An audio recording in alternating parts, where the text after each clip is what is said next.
First, let me introduce myself. I'm Dr. Rekha Chitrada. Completed my Bachelor's of Physiotherapy with 70% and Master's of Physiotherapy with 85%. And now I am a PhD scholar.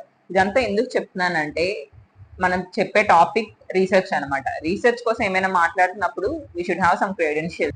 So first research మనం ఎందుకు use చేయాలి ఫిజియోథెరపీలో, and research అంటే ఏంటి, and research ని ఇప్పుడు ఒక article కావాలి, మనకి ప్రాబ్లం వచ్చింది, దానికోసం ఒక ఆర్టికల్ సెర్చ్ చేయాలంటే ఎలాంటి ఆర్టికల్ సెర్చ్ చేయొచ్చు, different types of question marks ని నేను కొన్ని పార్ట్స్ లాగా చేసి మీకు ఎక్స్ప్లెయిన్ చేస్తాను ఈ వీడియోస్ లో.